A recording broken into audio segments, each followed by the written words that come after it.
Welcome back to Georgia High School Sports Daily, powered by IBEW Local 613 from the Breda Pest Management Sports Desk. I'm your host, Landon Knight, alongside Craig Sager. And Craig, if we thought that the games on Friday night were crazy, that was only a preview for the emotions of college football this weekend.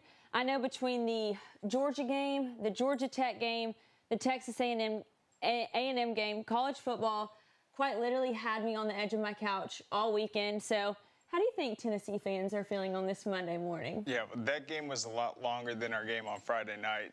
It was pretty exceptional. It felt different. Something about it did. The way Tennessee came out, they really had a lot of things going for them. You thought, man, Georgia's in real trouble. I thought it was a great second half comeback. I really liked the opening drive of the second half. Georgia just getting right back to the basics, starting to impose their will on the line of scrimmage. I thought Juan Gaston from Westlake, young offensive lineman, he really had a game that's going to show this is a guy that many thought would be able to go to the league and be a top pick. He's dominant. He's special on the offensive line. And then just the leadership of Gunnar Stockton, a guy that anyone that has been following Georgia high school football knows just how big of a prolific career he had, the incredible running ability, passing ability, the numbers he put up at Rabun County. I thought this was a huge win for him, an SEC East matchup, and I know you were definitely concerned heading into the end of that game. But overall, I just thought it was great to see so many Georgia players, high school players from both teams just out there making plays, trading blows, and it was a big game. Absolutely. I know it was like the end of the game, and Tennessee was getting ready to kick that field goal, and I'm like, here we are about to lose to Tennessee, and we haven't lost to Tennessee in, I believe, 8 or 9 years. So I'm sitting there like fingers crossed, and luckily Georgia was able to, Tennessee missed a field goal, they went into overtime, and then Georgia was able to do what they do best, and I feel like that's play well in difficult situations. And I know that Coach Smart was able to talk about that, but he just talked about how the players they never give up until the end of the game, which is what I was really, really happy to see from them. I thought Gunnar had a great performance. Overall, definitely a crazy game, but I'm happy that the Bulldogs came out with a win. And I could just tell when I saw Tennessee at the end getting ready for that field goal, and they wanted to try to center the play, and they had a false start. So then not only did they get backed up 5 yards, they're like, all right, let's just kick it from the hash now. You just knew something disastrous was going to happen for them. It did, and that's why just little things like that end up really costing you big. I know that's the last thing a kicker wants to do is go out there thinking he's going to be kicking it straight on, and then you have the penalty. They got to change it up real quick. I mean, it still was a makeable kick. But, yeah, just a very exciting game and a win that I think Georgia can really build off of. Absolutely. Well, I'm glad that we have a bye week coming up this week to take a little break. But for now, let's get into our fast break headlines. Our first headline, Jefferson four-star linebacker Max Brown is out for the season after a knee injury in the North Oconee game this past Friday night. Brown is a 2027 four-star recruit who is committed to Clemson, and this injury took place on Friday where Jefferson hosted North Oconee, and Max announced this on his Instagram post that he would be out for the rest of the season. He's clearly a very key player at Jefferson. Through the first 5 games, he had 43 tackles total, including 11 for loss. On offense, he had already contributed significantly as well, having about 427 rushing yards and 4 touchdowns. So Craig, with Max being out for the rest of the year, how do you think that this is going to affect defense at Jefferson, and how are they going to have to adapt? Well, the seniors are definitely going to have to step up. Max Brown's only a junior, underclassman, but he really fulfills multiple positions. He was a huge part of Jefferson's run last year to the finals. This year was the year where he was going to step up and be that playmaker on both sides of the football. It's a very tough injury for him. He's one of my favorite players to watch in this state. I think he's one of the hardest working players. He still has such a bright future ahead of him. If anyone can come back from an injury like this even stronger, it's him. He's going to be in the weight room. I feel like he's going to just build up that upper body strength, do everything he can to just perfect his game in the mental understanding of it, just being there for his teammates. And when he comes back, he's going to be a big-time difference maker. I think he's one of the guys, though, that would have been able to bring the physicality to help stop a guy like Kamari Brooks when he has the ball.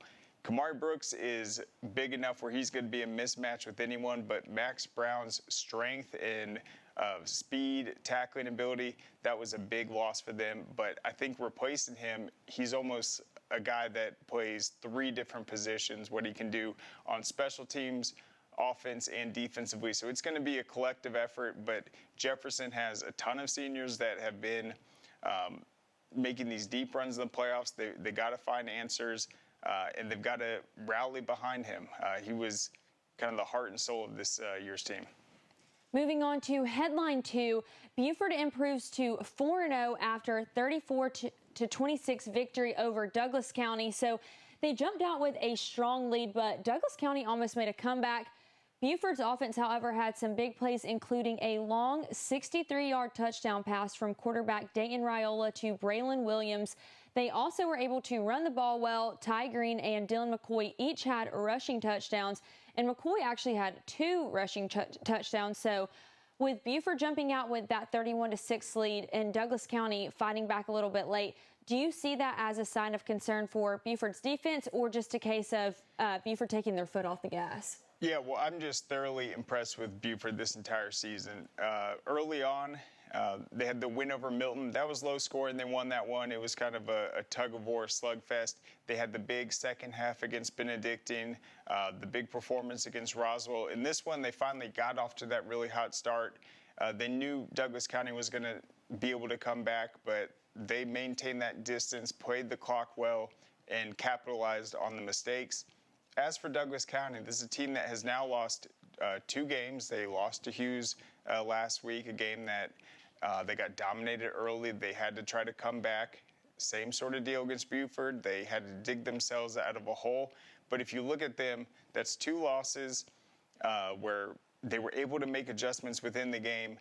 They can still earn that #1 seed in the region. They can still get home field in the playoffs, and they can still kind of reach that potential that everyone's waiting for. I don't think it's a horrible loss, but you got to give credit to Buford right now. They're playing extremely well, and they're just able to handle business and get it done. So Buford, they've played one of the toughest schedules anywhere in the state, possibly the country.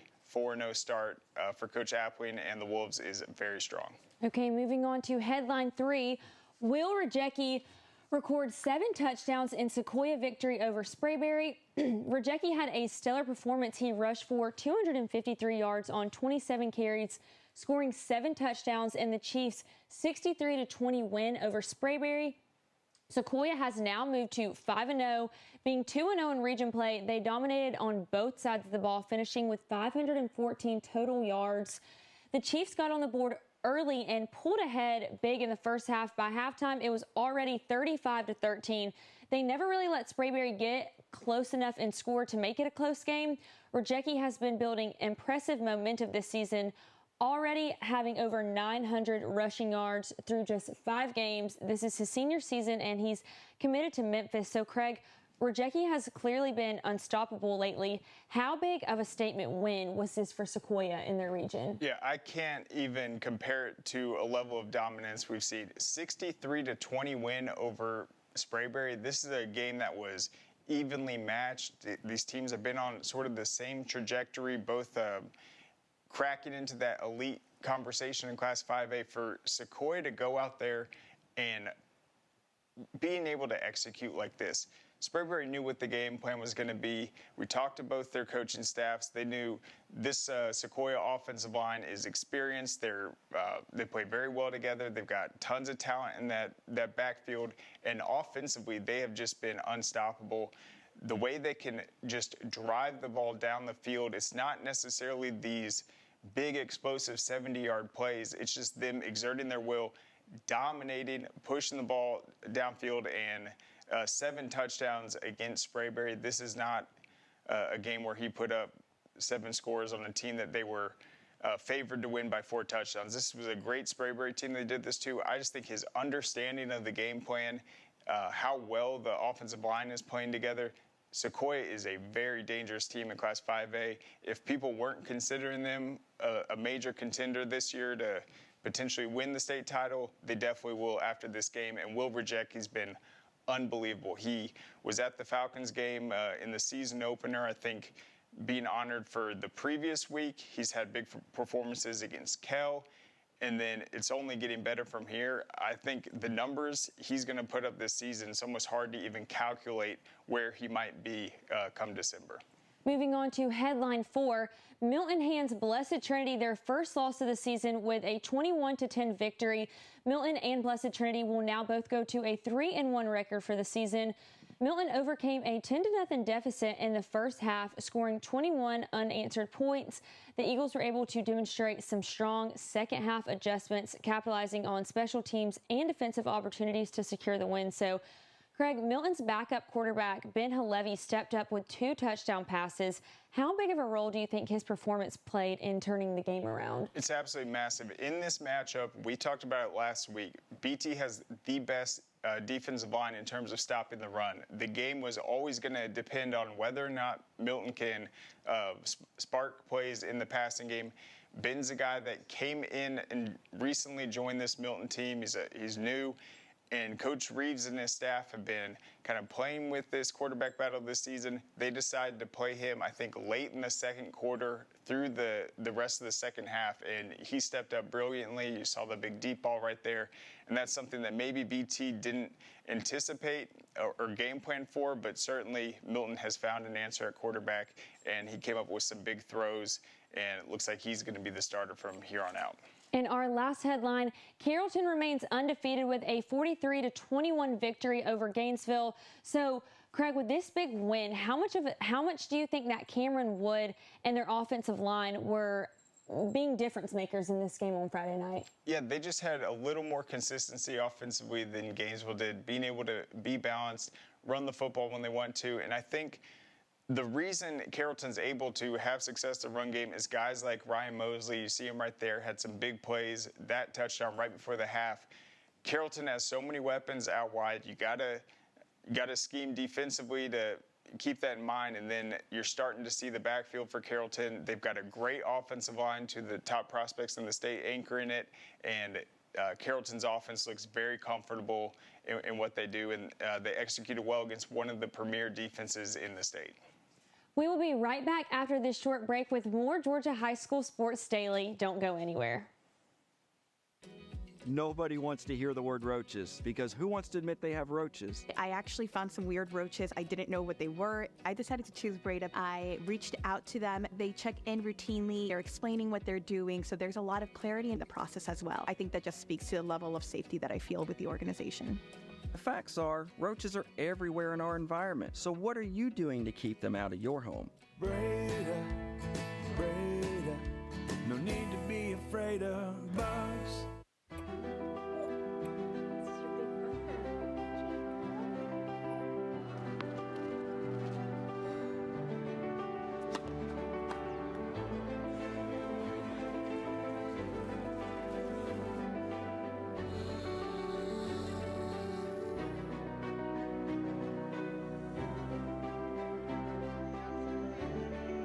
For a healthier future together, look to Northside Hospital. This makes my dad proud. He went through his whole career as an employee. Now I'm the employer, something he didn't achieve. We are signatory to IBEW and do IBEW people wherever we go that we feel like they are faster and better than any of our competition. The advantages of being a signatory contractor is you're trained employees. You have unlimited manpower. It allows me to bid on jobs that I ordinarily would not go after. Man, you know how to do this? Man, I don't even know. I was flipping burgers last week. Violation, unsportsmanlike conduct, impersonating a craftsman. Skilled trade unions are well-trained career pros, not part-timers.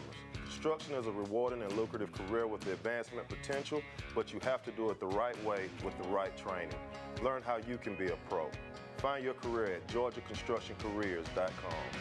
You may know Tidal Wave Auto Spa as the world's greatest car wash, but did you know Tidal Wave also has the easiest fundraiser? So easy, our mascots think they can do anything, like making the big play on the big stage. Okay, maybe just a dream, but it is a super easy fundraiser. Just sell wash tickets and watch the money come in. If your flag football team, school, church, or group needs funds, go to TidalWaveAutoSpa.com and get started today. Georgia High School Sports Daily is brought to you by the International Brotherhood of Electrical Workers, Local 613. Electrify your career. And by Breda Pest Management. They handle bugs and critters. Welcome back to Georgia High School Sports Daily. We're at the Breda Pest Management Sports Desk. And last week, our game of the week was North Oconee versus Jefferson, where Jefferson hosted North Oconee for their homecoming game. However, North Oconee was able to go in there and have a very commanding performance. They were able to shut out Jefferson 35-0. So, Craig, what do you think was key in this game for North Oconee being able to go to Jefferson? Coach Arndt talked about how that was going to be a difficult place to play and just have such an outstanding performance. I think North Oconee's defense has just been even better than last year. Last year, it's the same score, though. 35-0 is what they beat Jefferson. But this time it was at Jefferson. They go on the road. North Oconee's been winning over the course of this 4-0 start, I think by 41 points per game, but they are not trying to run up the score on any of these teams. They're putting the starters out in the second half. They're building the 30-point leads, forcing the running clock, and then just basically squeezing the game out. They aren't running the clock up, and yet they're still this dominant. I just think that it comes with the defense. Until a team is able to penetrate this group and put up points, I just think they look unstoppable at this point. You look at Class 4A, there's a lot of contenders, but it was clear just from the start this was going to be North Oconee's night. So clearly Jefferson goes into this game undefeated. So what does this mean, and what is this going to look like for Jefferson for the rest of their season? Well, I think it's tough because Class 3A, they're going to have the playoff rating system, so this loss will count. They want to have that home field, but this is just such a young Jefferson team. They replaced so many key positions from last year. I think they still need to find the answers, but this was a matchup where they knew it was going to be a tough one. I thought they were able to battle and try to make it interesting. It could have been worse. It could have gotten even more out of hand, but I just think that being able to apply more pressure on opposing quarterbacks, that's going to be something they need to step up with. Max Brown was the guy that was able to do that, producing a ton of tackles for loss this season, a lot of that disruptive pressure, but this is an opportunity still kind of early in the season for them to make those adjustments and find out who can step up. So North Oconee's quarterback, Harrison Faulkner, had a great performance. I believe he threw for 4 touchdowns on Friday night. So how did you feel about his performance? It was very mature. So we talked to Brandon Adams afterwards, and he's covered, obviously, a ton of games. We had 11 games at the Corky Kell Dave Hunter Classic. He said he thought that this was the best quarterback performance he's seen all year long. And when you look at what Harrison Faulkner did, here's a perfect example right there. Look at the touch on this ball, getting them started. And he did it in a lot of ways. The check down routes, moving in the pocket. There was one play where he scrambled around for 7 seconds and then had a nice check down route. He didn't try to throw it out of bounds or force a play across the field. He's not turning the ball over. He's standing confidently in the pocket. The offensive line is doing a great job, and then he's just getting everyone involved. When you have weapons like he does at the receiver position, there's Kamari Brooks plowing through the tackles, getting the touchdown. I just think Harrison's comfortable with the weapons he has, and he also looks like he's added even more size. We've seen the scramble ability and then the huge arm strength with this perfectly placed football. I agree with Brandon in that this was one of the better quarterback performances we've seen, but I also think it's just obvious that Harrison Faulkner has really taken a step forward this year. He looks very, very successsual. So now we're in week 5, going into week 6. North Oconee has already outscored their opponents 172-7 this season. So what does this say overall about the dominance of their program as a whole?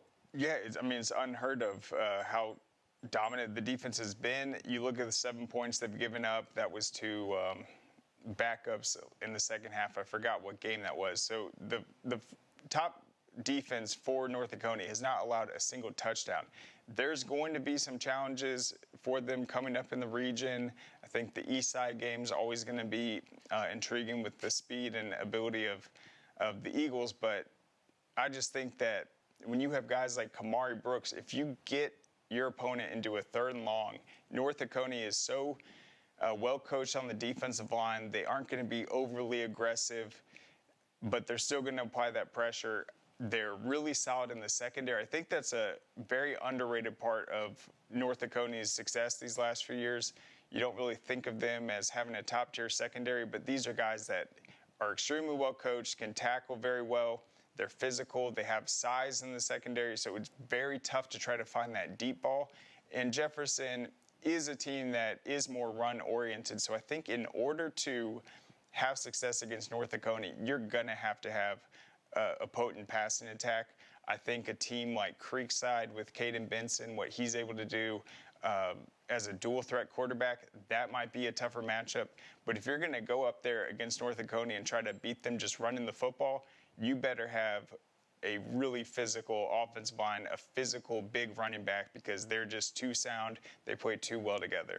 So that's actually my next question to you. So North Oconee clearly takes a lot of pride in what they're able to do in their weight room.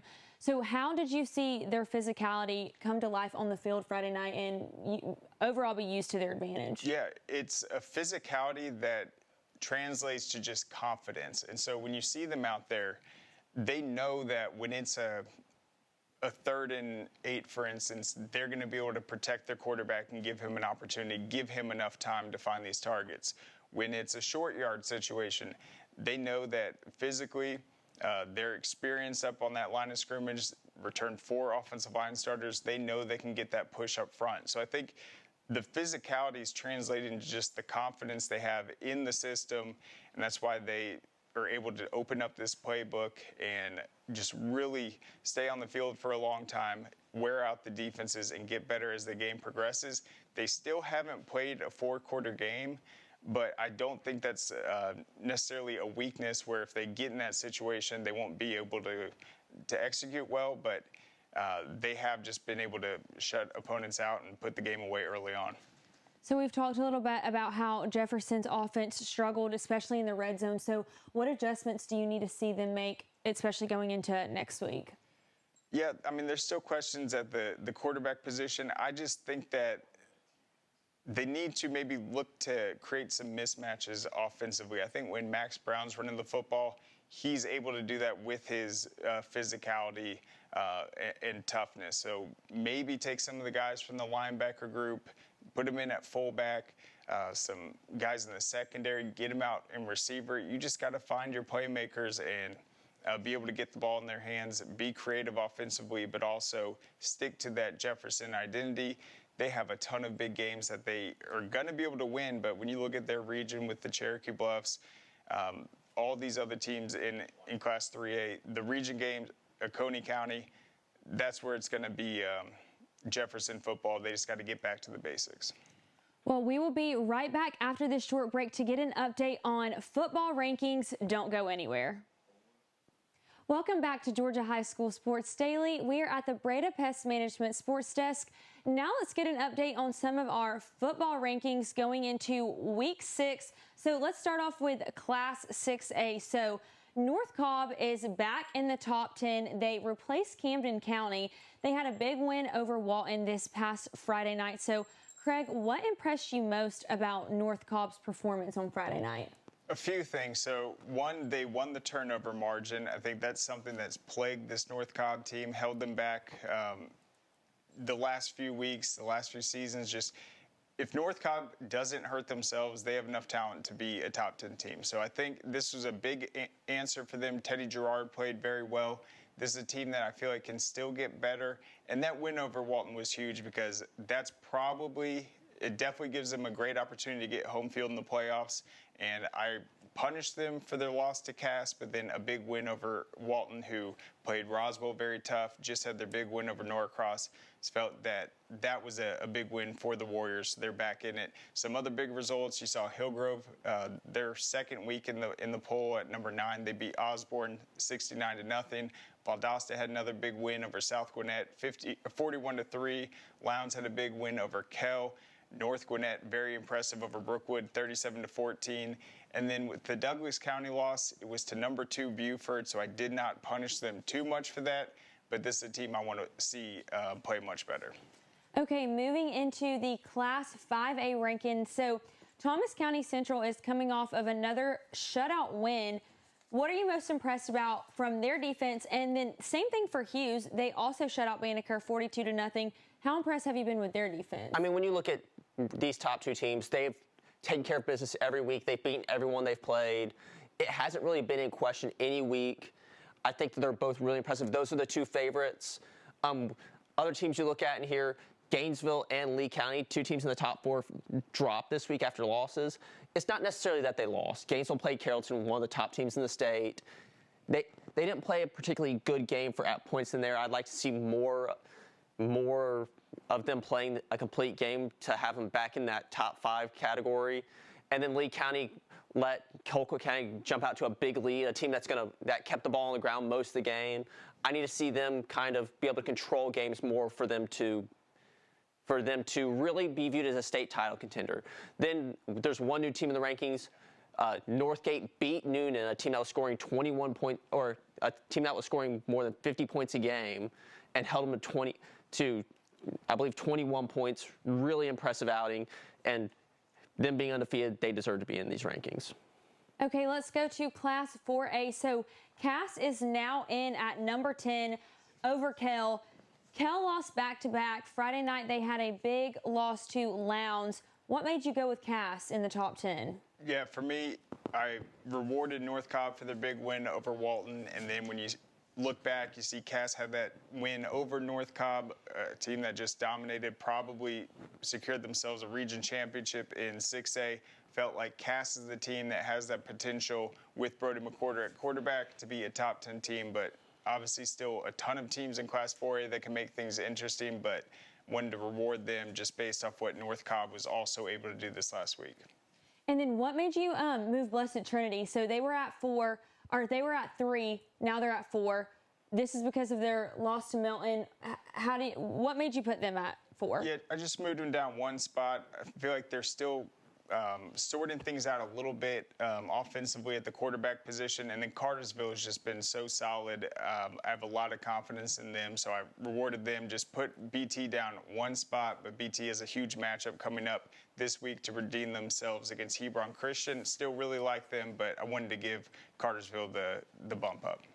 Okay, moving on to Class 3A. Jefferson lost to North Oconee. You have them at 8, while other polls are ranking them a little bit higher. What went into putting Jefferson at the number 8 spot? I think it's more than their loss. Their loss wasn't pretty, but this is how they lost last year. They ended up making the state finals. It's the Max Brown injury. That's an all-state player on both sides of the ball. That's the engine of your offense. That's the quarterback of your defense. How do they replace him? Because that's one of the better players in the state. Replacing him is going to be really tough. So moving on to Class 2A, Cook dropped in your poll and you moved Thompson. You also added Hateville Charter. What team is impressing you most in the 2A rankings? Yeah, Cook's had some really big wins, but man, the last 2 weeks they've had some tough losses. I didn't want to drop them out completely, so they did move down to number 9 this week. And then Hateville Charter's the new team. They got the first win of the season. They're 1-2. They played a grueling schedule. I feel like Hateville's always there at the end of the conversation. It will be a big region battle later on in the season between Hateville and Carver Atlanta. It should be a heck of a matchup, but the team that was out this week was Thompson, back-to-back losses. Thompson's a team I think can turn it around, certainly, but Hateville Charter getting their first win of the season, I'm going to go with the Hornets. Okay, moving on to Class A Division 1. Heard County, how impressed were you with their win over Bowden? Bowden, they are 3-time defending state champs. Clearly a huge win for them. How did you feel about their performance on Friday night? I mean, it's gutsy to drive down there to get the game-winning touchdown late in the game. I think they're going to continue to climb these rankings. I think this is one of the deeper classifications, especially in the lower classifications. This is a classification that hasn't really worked itself out yet. A team like Fitzgerald just lost to Brooks County. I dropped them in the polls to all the way number 8 just because of we don't know what Brooks County is. They've really struggled to start the season. Fitzgerald, not a great, only 3 points, not great. They fell in the rankings, but other teams like Toombs County is the defending state championship champion. Dublin is looking really good. Rabun is looking like they're having a bounce-back season. So it's just really hard to figure out where to rank these teams, and you could rank them in a lot of different ways. So moving on to Class A Division II, we just talked about Bowden. Clearly Bowden dropped. Were there any other movement in this division? So the other movement was Jenkins. Jenkins lost this weekend. And then some of these other teams are still undefeated. They're playing good football. Seminole County and Hawkinsville are two of the more surprising teams, for me at least, this season. And you look at them, they're playing really good football. And then replacing them replacing Bowden is Clinch County and Johnson County, who have really played really well this season. Clinch County, I think, went to this season as probably the number 3 team in that region with Irwin County and Brooks County. Now they're definitely the favorite up to this point in the season to win that region. They're playing really good football. I think that they're a really scary team. And then Metter bounced back from a loss last weekend. I think that they're another team that's really scary and has one of the better coaches in the classification. Okay, moving into the private division, Savannah Christian lost to Fellowship Christian 52-21. This is back-to-back losses for Savannah Christian. Are you concerned about them? And you must have a little bit of confidence because you still kept them at number 6. So what went into this decision? Yeah, so it was an interesting result. They lost 52-21. They lost the previous week to an out-of-state team. But in this game, they actually outgained Fellowship 353-309 in yards. They gave up a kickoff return touchdown. They got beat in special teams. That's what kind of got the game out of hand. Savannah Christian is extremely talented. They did replace a ton of talent, but I still think that when you look at the way they're moving the ball offensively, they are very close to being able to hit that stride. And at number 6, that's not a bad position for them at this point. It is interesting, though, when you look at Fellowship Christian, a team that I think is one of the best in the classification. This is a big win for them, but also Hebron Christian was able to dominate their matchup against Fellowship Christian. So you're starting to see Hebron is very talented. Their only loss was to McCallie, Tennessee, but I was able to reward Fellowship for their win, but still I think there's some distance between Hebron Christian, Prince Avenue, and the rest of the class. Well, right after this break, we will hear from Tim Scott, the executive director of the GHSA. Don't go anywhere. Customer service is everything in our industry, and one thing our clients love is when they call Breda, they get a live representative. At Breda, you get the attention you need and deserve right when you call in. Your appointment gets scheduled right then and there, and you get a specific time, no window of arrival. Our staff are your neighbors. They know what's going on in your community, and they're invested in doing it better. Breda, Breda, no need to be afraid of bugs. Dang, where you get this car? You need to join the union. The union? Absolutely. You can get 10 of these. Union construction workers earn the highest wages with the best benefits and the most protection in the construction industry. Find your career in construction. Go to GeorgiaConstructionCareers.com and start your future today.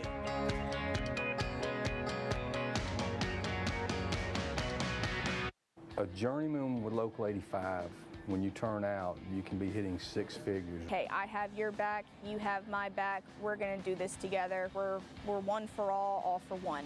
College just wasn't for me.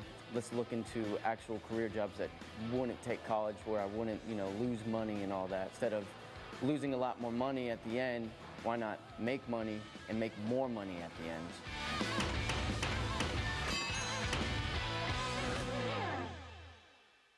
You may know Tidal Wave Auto Spa as the world's greatest car wash, but did you know Tidal Wave also has the easiest fundraiser? So easy, our mascots think they can do anything, like making the big play on the big stage. Okay, maybe just a dream, but it is a super easy fundraiser. Just sell watch tickets and watch the money come in. If your flag football team, school, church, or group needs funds, go to tidalwaveautospa.com and get started today. What happens after you graduate? Will you go to the next level? Will people have your back in the heat of battle? Will you still train like a champion in the pursuit of greatness?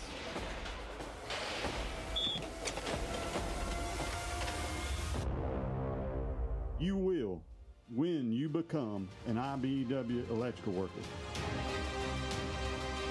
Join our team. Visit IBEW613.org.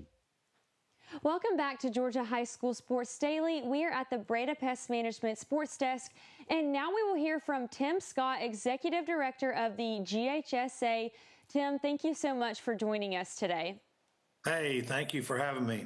So, Tim, now that football season is back in full force and you're starting to get back into the swing of things, how has the beginning of the season been? I think it's been great. It's the team of people across the state that we have opportunity to work with, our athletic directors and coaches, and then all our staff in the office. It's been off to a very smooth start, so we're excited about the year. And Tim, are there any games that you have actually been able to attend in person this season?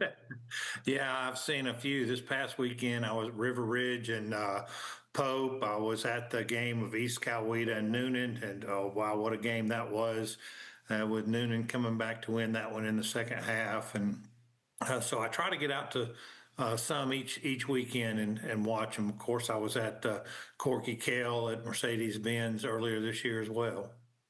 And so the GHSA had a reclassification meeting on September 10th. Can you just talk to us a little bit about some key things that were discussed in that meeting? Sure. We're trying to prepare for our October meeting with the executive committee, and the reclass has to put their stamp, or we like for them to put their stamp on what they would like to approve. As we move forward, they're looking at using the postseason rankings to help place teams. If you're a region champion, that still means something. So winning your region means something, and you would host.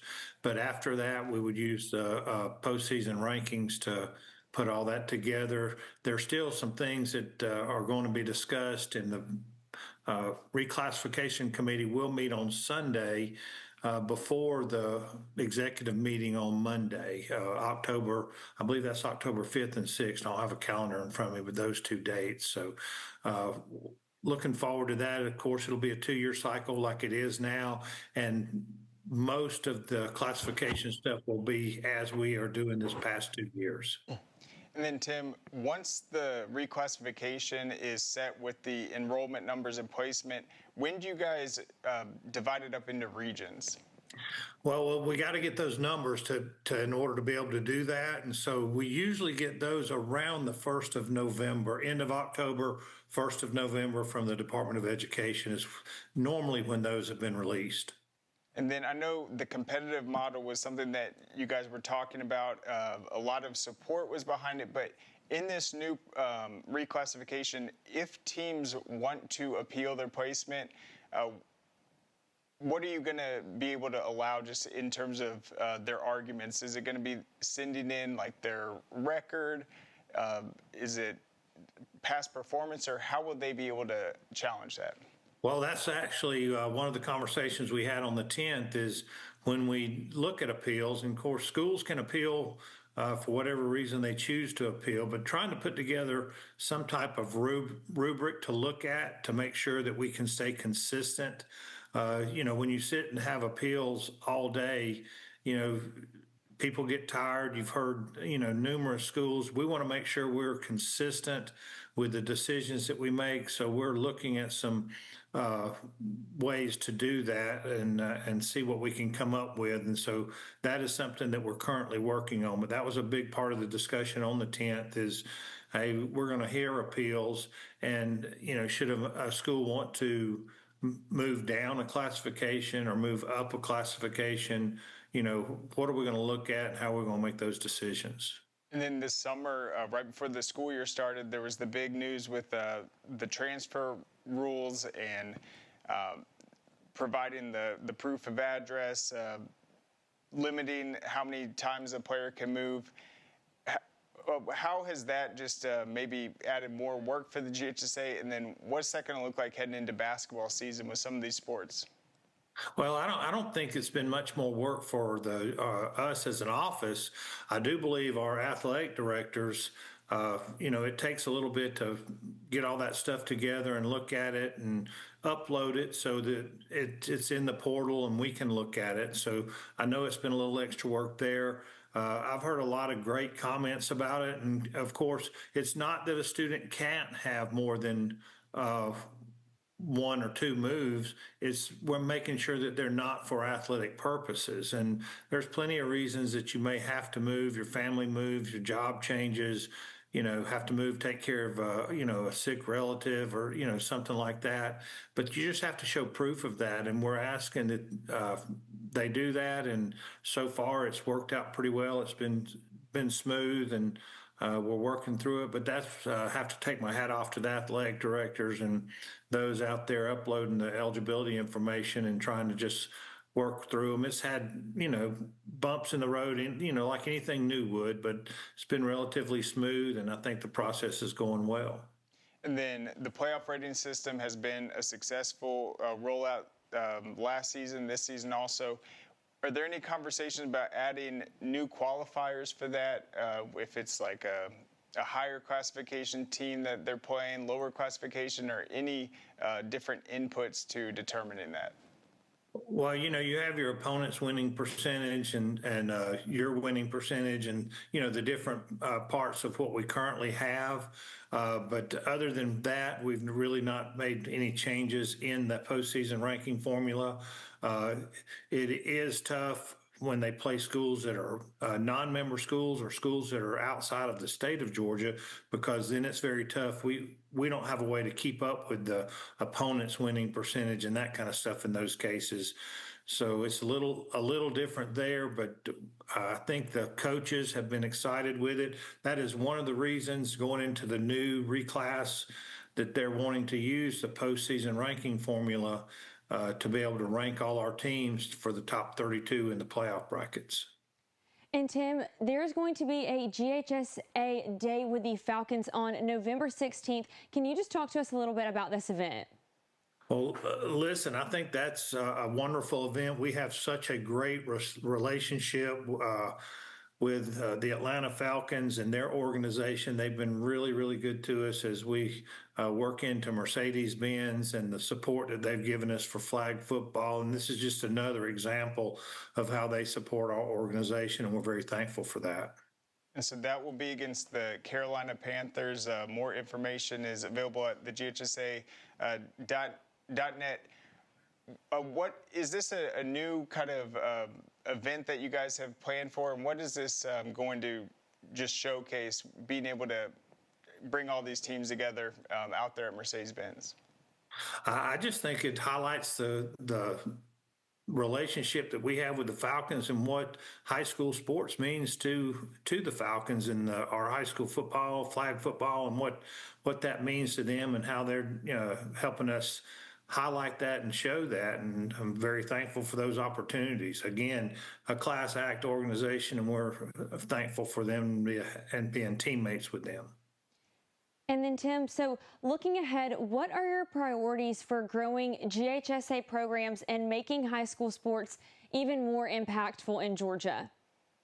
Well, one of the things that we want to make sure that we do is that we provide those venues for those athletes to participate in that they may not always get to participate in, like football and being able to play at Mercedes-Benz.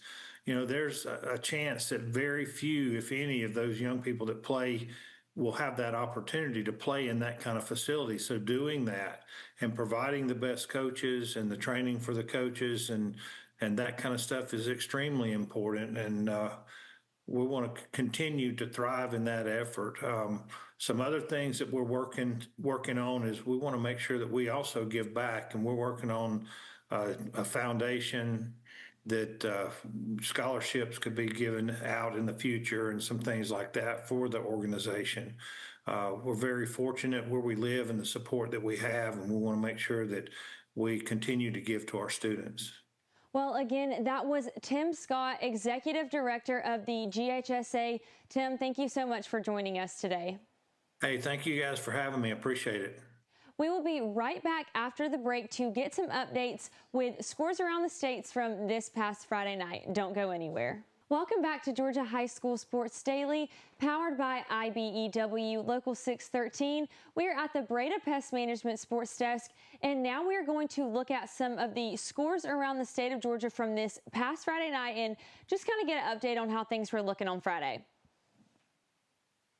So starting off, North Forsyth and South Forsyth, clearly a rival game. North Forsyth had a big win, 28-7.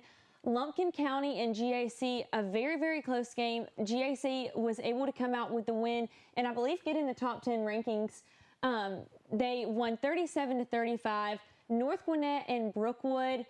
North Gwinnett was able to come out with a win 37-14. And then Walton and North Cobb. I know this is a big win for North Cobb, defeating them 41-7. So let's first talk about the North Cobb and Walton game. Just kind of recap again.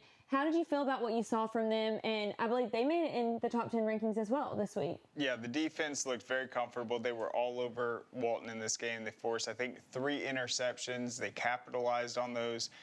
Were able to just have those signature North Cobb moments where if you start making mistakes, they're going to blow the game open. That's exactly what they did. One of the more dominant wins in the last few years against Walton. So I really like that one. The North Forsyth, South Forsyth game, that was a big one in that region that's very crowded. That will give North Forsyth a good opportunity to get into the playoffs. And then GAC has beaten Westminster recently, and then they just beat a big Lumpkin County team. And winning these close games, it takes leadership at the end of games. It takes execution, and it looks like the Spartans have found that this season. That's why I like them in the top 10. And then we also had I think it was the Brookwood North Gwinnett game. North Gwinnett, they've now beaten Mill Creek. The defense is playing extremely well, and they held a great Brookwood team to just 14 points. Yeah, I think when you look at these scores, this is a big win for GAC. This is that first really high-powered offensive win that they've had. Going into the season or into region play, they have to beat Pickens and North Hall if they want to win that region. And both those teams have really good offenses up to this point, and they're both undefeated. It's going to be really interesting to see if GAC can come out with finally getting another region title or what that's going to look like moving forward. Yeah, and then they'll go their separate ways, and they'll have an opportunity in that private classification. Okay, let's throw up some more scores now. We have Cale and Lowndes, and I know this is going to be a tough loss for Cale. Clearly, we talked about now they have back-to-back losses. Lowndes looking pretty good. They've had some really big wins recently. They came out on top 38-7. Richmond Hill and Wayne County, another big win. Richmond Hill was able to put up 41 points on Wayne County. Colquitt County and Lee County, close game. Colquitt was able to come out with a win, 43-36. And then Tift County and Houston County clearly had a very dominant performance. They were able to put up 57 points against Tift County. So, guys, what do you think this means for Cale? What kind of adjustments do they need to make so they can kind of get out of this slump and progress forward this season? Yeah, I mean, this is kind of, it's not unacceptable. Lowndes is a really good football team. They're a ranked 6A team. They're one of the top teams in the class. They're going to compete for a state title. I think the number of points in now 2 games this season against some of the better opponents they've played in Sequoia and Lowndes is concerning when you have this much talent. Caleb Narcisse is a good quarterback. Mooney Gibson is one of the better running backs in the state. You put it all together, and this team should be a team that's competing for state titles, and right now they don't look like they're going to be if they continue down this road. I think they need to come back, and they just need to figure out how to get this passing and running game to be more balanced and figure out a way to manufacture points, especially on the first drive of the game and coming out of halftime when you're able to script these drives and really hurt teams in those situations and put yourself in positions to win, because right now it doesn't feel like they're putting themselves in those positions. Yeah, and they're going to have to play Cambridge, BT, some great offenses, or great defenses too. But I think with Lowndes, this is a team where the strength of the team is probably offensively. And when you look at Coach Bobby May at Kell, this team has averaged over 40 points a game since he's been there. Having 7 points against a Lowndes team that's great, a big 6A powerhouse, but defensively, they they wouldn't be what I would consider like the best defense in the state right now. Still pretty young. So certainly with the talent Kel has, Braden Rouse also able to go in offensively, they should be scoring more than 7 points. So I think offensively, that's where they really need to start putting pressure on opponents, finding that firepower. Let's throw up some more scores. Now we have South Gwinnett and Valdosta. Again, Valdosta had a very dominant performance, putting up 41 points against South Gwinnett. Keeble and McEachern was able to come out with this win, 34-7. Carrollton and Gainesville, a game that we were able to talk a lot about last week and Friday night. Carrollton was able to come out with a win, 43-21. And then West Forsyth and Lambert. West Forsyth was also able to come out with a win, 44-24. So, guys, just take us kind of back through that Carrollton and Gainesville game again. How did you feel about that? I feel like Gainesville didn't play up to what they can play. I feel like Gainesville is one of the teams that really is going to compete for that 5A state title, but they have to find a way to pull out these games and to play 4 quarters. Yeah, and they cut that one to 22-21. Then Carrollton just ran away with it. West Forsyth actually had a big comeback in that Lambert game. They were down 2 scores early. I think scored 40 straight points. It was a big win for West Forsyth. They're starting to look like the team that made that run to the quarters last year. Let's throw up our last set of scores. Now we have Ola and Eagles Landing and Roswell and Westlake. So starting with Ola, we talked about this on Friday, but Ola was able to shut out Eagles Landing 33-0 on Friday night. I think Ola is clearly going to have a very good team moving forward. They had a loss to Locust Grove. However, I feel like they've been able to make their adjustments and do what they need to do. And then Roswell and Westlake. Roswell was able to come back, make the adjustments they need to make, and defeat Westlake, having another dominant performance, 50-30. So were you happy with what you saw from Roswell coming off of a loss? They were able to do what they needed to do to beat Westlake. Yeah, it proves they're going to be able to give Milton and Gainesville a run in that region.